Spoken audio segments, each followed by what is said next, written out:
Vancouver market buyers and sellers, is this the August lull or is the market really down? Well, this is what we're going to talk about with our good friend and broker owner, Roland Kim, right after this.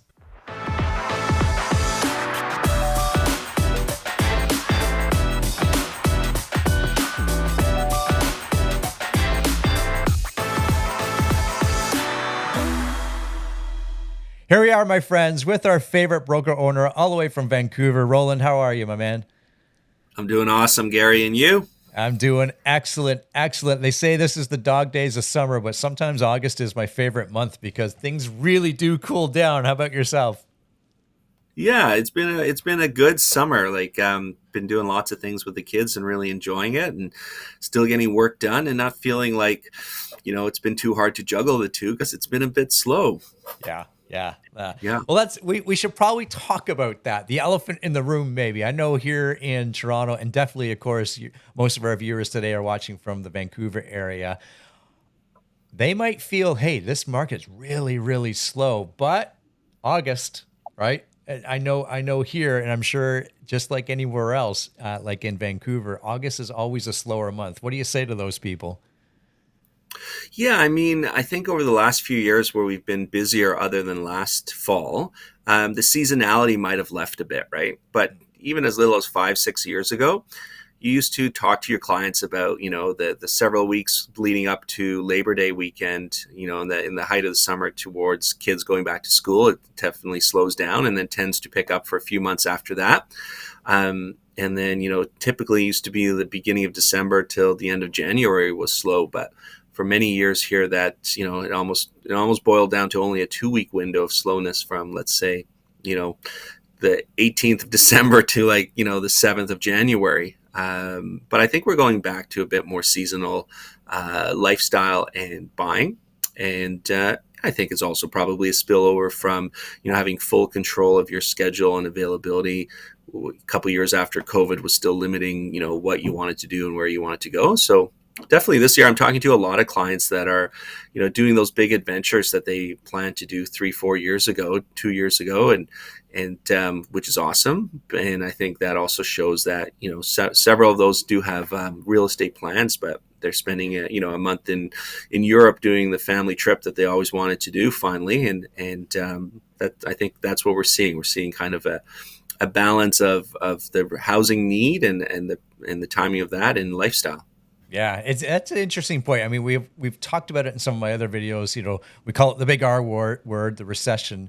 But it also, there's many people out there that do still have that disposable income and taking advantage of perhaps not vacationing over the last few years. One of my friends done 3 or 4 vacations just this summer, to Spain, to Alaska, and everywhere else. So I think you're right on that. I've always told my clients and this is, and I always base this on experience. Sometimes two of the best times to go purchase homes, or two of the best months is December Mm-hmm. and August. I don't know. What are your thoughts on that? Yeah, definitely. I mean, if you're finding something that fits your criteria as a buyer, you have a lot more leverage than you think you do, right? And so, for examples, in our market, a lot of sellers are, looking at comparables from perhaps May, April, where the market was at this current height cycle and at the height. And they're wishfully hoping for getting the same price that perhaps a neighbor got, and there's no direct, lots of comparables to show that they're not going to get that or how much off it might be. So some properties, and I'm seeing it quite a bit, like they're listing where they perceive themselves as being in line with previous sales and maybe even a smidge lower, so they think they're sharply priced. And so they're holding off on looking at offers maybe a week or 10 days after they list. And it's interesting going through, following up on the day of offers if nothing happened, following up a day or two later. And sometimes that's a really good window to put a deal together, because you have a seller often being like, what's wrong with my home? Like, why didn't we get offers, or why didn't we get the price I thought we would? And a little bit of market awareness finally creeps in, or a little bit of self-doubt about, what they themselves feel as might be the holdbacks on their property, the challenges.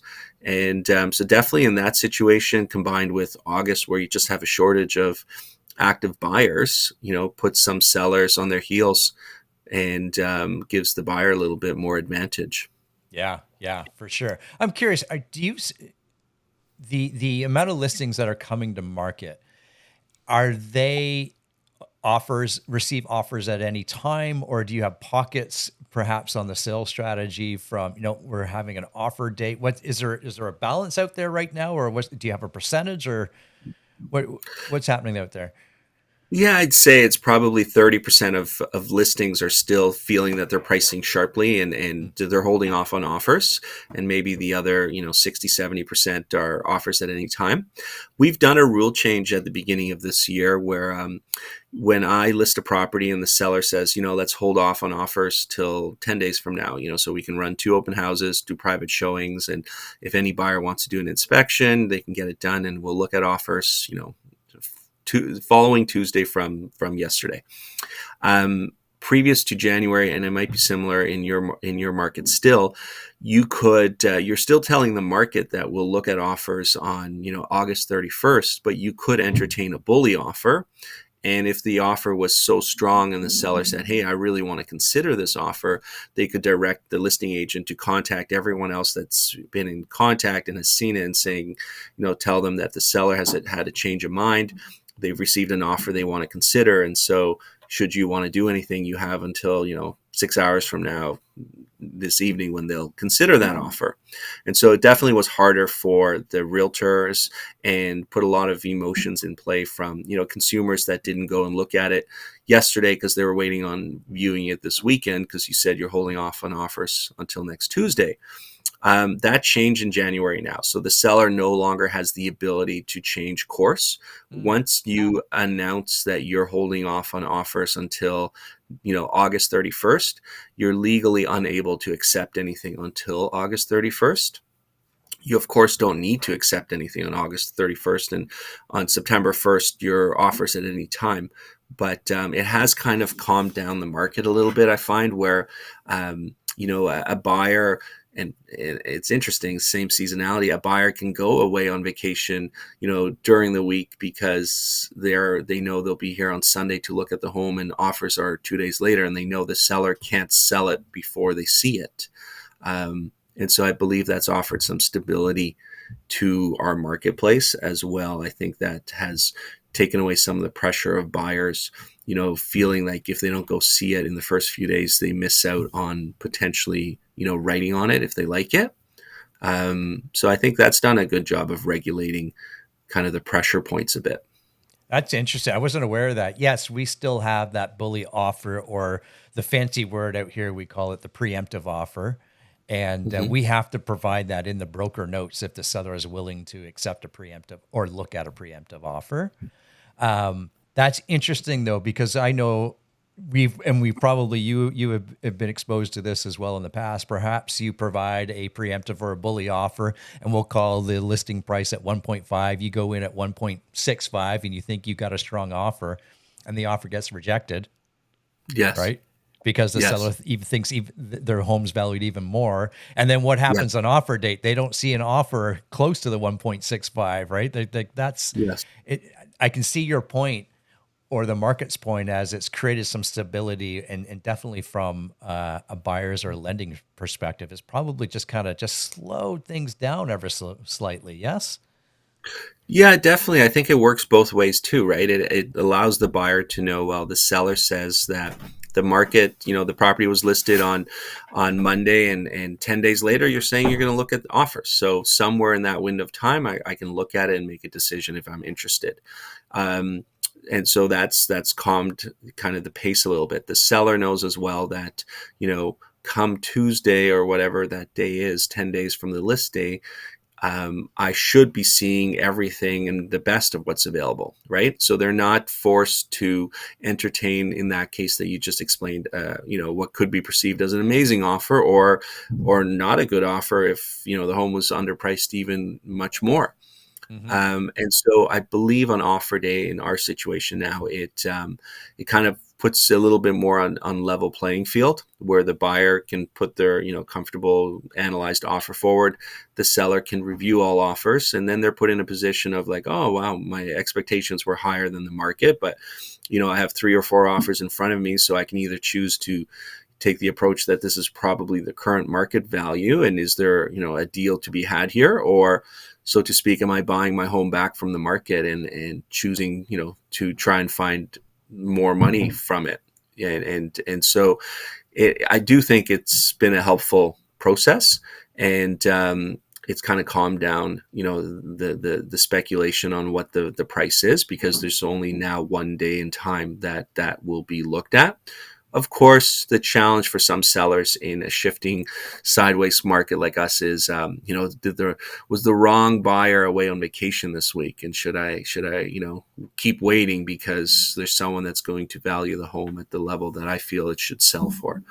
And so I have seen sellers say no to offers that, especially this summer, like, if you said no to an offer maybe 6-7 weeks ago, many people would wish to see that offer again today, because it was definitely busier 6-7 weeks ago.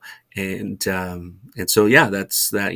That knife cuts both ways, because we certainly have followed up with some buyers to see if they're still interested, and they've moved on to other properties, whether they have or haven't. Their emotions made them move on one way or another. Yeah. And that too is, as a seller, and I've got some other questions for you, but as a seller, we can only control what we see directly today, like in front of us, right? We don't know what's coming on the market, meaning tomorrow, meaning our competition, right? Or Mm-hmm. other choices, So sometimes, yeah, we always have said this. Usually the first offer is going to be your best offer in most cases, not always, but Yes. 95% of the time, right? Yes. Yeah, yeah. I'm curious. I know in the Toronto area, and I'm curious to how or what's happening in the Vancouver area. We're just starting to see some early glimpses, just early. I want to preface that. Did I mention early? Early glimpses of perhaps some properties not closing based on buyers not able to close, qualify, come up with the funds, both from a pre-sale or pre-construction perspective, as well as some resale homes. Is that happening in Vancouver? Are we there yet? Will we get there? I don't know. What do you got for us, Roland?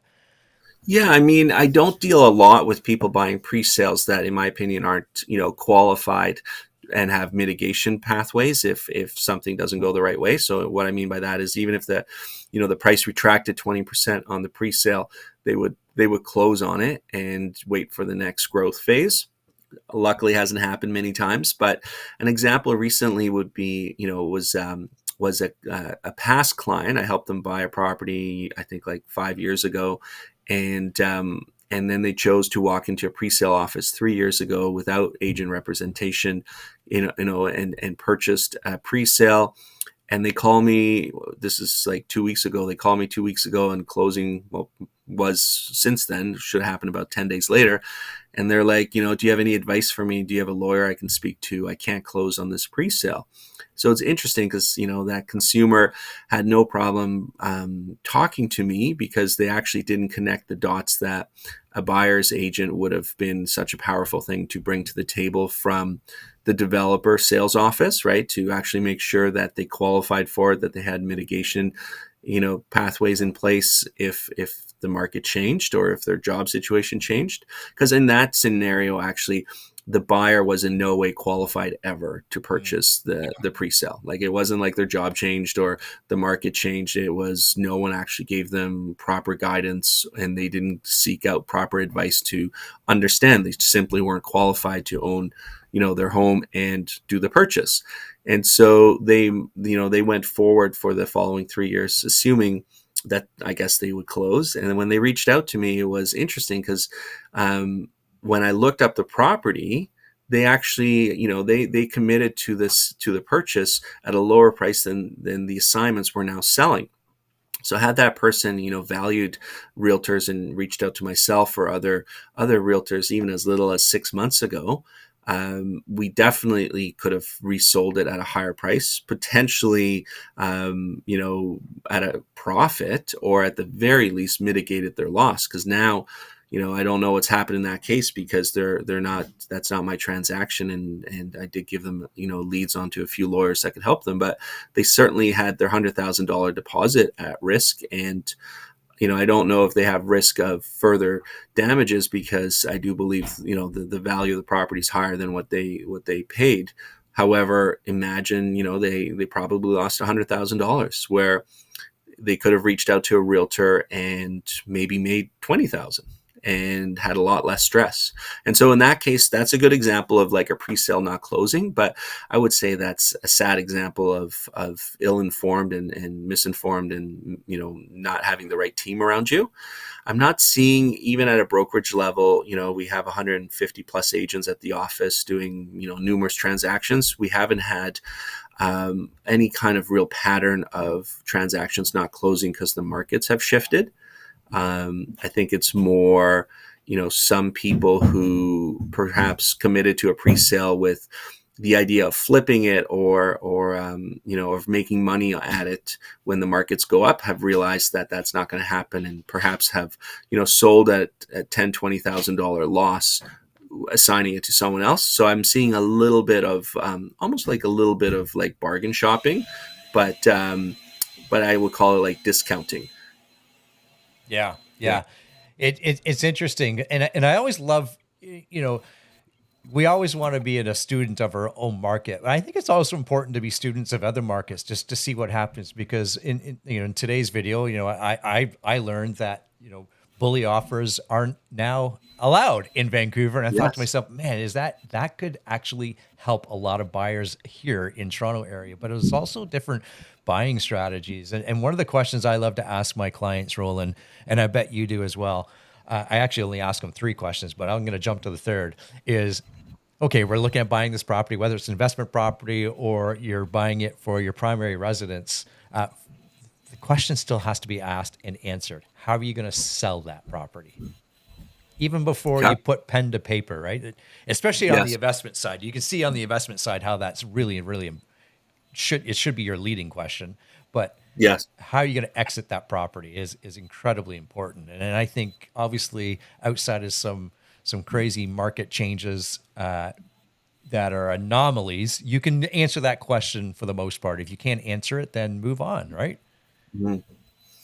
Yeah, I mean, it's kind of like, definitely don't want to have approach of just whimsically sticking, your head in the sand and wishing for the best. Yeah. And I certainly think over the last decade, a lot of people had that gift of a strategy. And so the decade ahead will be, I believe, a lot more strategic to the people that are getting guidance from yourself and people with that mindset. Yeah, yeah. Okay, so I got to ask you, but I don't want to dive into the weeds. We'll just spend maybe a minute or so, because our next video, we're actually going to recap the Vancouver summer there and the market, and perhaps even shed some light on where we're going to be headed for the fall. But until then, just so our viewers have a little something, what are you seeing as we kind of wrap up August here and entering into September? What are you seeing in the market there?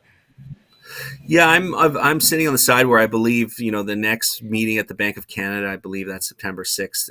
I don't see another raise, but everyone has a different opinion. Mine comes from, I think the government's got to be clear enough to be able to see that 30% of that inflation increase we saw last week was interest cost, and I'm seeing all around myself people starting to pull back. So I see consumers downsizing their expectations, their budgets. I have clients who've put their renovations on hold. I have contractors who are finally starting to, almost go look for some business for the pipeline, and just the starting point of that, right? So for me, I hope the government remembers that any interest rate change you make, it takes 9 to 12 months to see the full effect of that. So I feel that we're just starting to see the most wonderful soft landing that you could ever imagine, if you consider that last year we had the highest run up of interest rates ever. And so I think we're kind of done with interest rate increases. If there's one more, it would surprise me, but I believe that's the last one, and I don't even think we're going to see it. So I'm of the belief that if that doesn't happen, I think we're going to have a steady fall, busier than the last few months, simply because the metrics of the people who are in the market already, and they need to do a change. That hasn't changed, right? Like I have my pipeline of clients that were busy in the spring who haven't found the transaction that they needed. I don't believe the majority of them have a change of course or can't qualify to upsize or downsize. And so I think the fall will be busier than we thought. And we're kind of going to go into a steady market. You know, if I look over the last 6 years in Vancouver, last year, fall was like the slowest every single month because we had tipped over from a crazy market, right? And we're starting to peter. So other than last year, you know, I kind of say we're pretty much in average on volume right now. It's just you forget that those, you know, those COVID years were much busier than we thought they should be or would be, and many of those transactions were not pre-planned or weren't normal. It was more impulsive, and so I think you know, if you're a seller or a buyer, there's plenty of ways of getting a transaction done and finding your home or selling your home. But I don't see a frenzied market where, you know, you're gonna trick a buyer into overpaying, or you're gonna be able to, you know, not deal with a challenge on a property. And so, you know, in a nutshell, I would say it's a perfect time to be a buyer or seller because everyone's unhappy. And that's usually my sign of a balanced market where the seller thinks it should sell for more and a buyer thinks it should be a lot less. And, you know, and so on a side note, something we should talk about, what I find really interesting, and yeah, definitely need to talk about it on another episode, is pricing has ever become so much more important. I call it now Amazon pricing, where, you know, a buyer might look at a property, and if it's just 30,000 too high for their threshold or comfort or in that moment their mindset, they move on. Like so many young buyers or new buyers don't negotiate anymore, you know. And then a lot of my sellers, if they've been homeowners for 30, 40 years, they, you know, they might feel like, why wouldn't someone send me an offer, you know, 10% less, 15% less? Like, why can't we negotiate? And so that is an interesting dichotomy in the market right now where, you know, if you're a seller, you got to essentially go like to your bottom price or slightly above that and allow a buyer to see what you actually want for the home. And buyers, you know, in that case, the seller will still be, well, what happens if they lowball me? Well, in my experiences, if a buyer puts pen to paper and is interested in your home, it's a really simple decision by the seller to say, no, you know, that's my bottom line. If you go there, we have a deal, and otherwise we don't have a transaction. And so many deals right now are being made by correct pricing, and lots of properties that should sell are just kind of sitting there because there's a disconnect between the buyer's, you know, style of buying and often the older, more mature, like longer in the market seller that just feels like, I negotiated when I bought, why wouldn't they? And there's Yeah. a disconnect. That's a great point. We should dive into that a little bit more on our next episode. You're right. The Amazon buyer, meaning the price is at 1,500,000. Yes, are you in? Are you out? Yeah. And they forget the element of negotiation, which is such a huge piece to our industry. And perhaps maybe that's on us, Roland. I don't know. Maybe that's on us to help educate buyers somewhat more or differently. But that's a conversation I want to dig into for sure. Remind us how to get a hold of you. Yeah, thanks for the opportunity again, and reach out to me anytime. My cell number is 604-970-0393, and you can find me online, rolandkim.com, and I'd love answering any questions for anything related to real estate in BC. I can help, and I can directly help from Squamish to Chilliwack with any buying or selling needs. Excellent. So that's, of course, Roland Kim. I'm Gary McGowan. We'll see everybody in the next episode. Goodbye for now.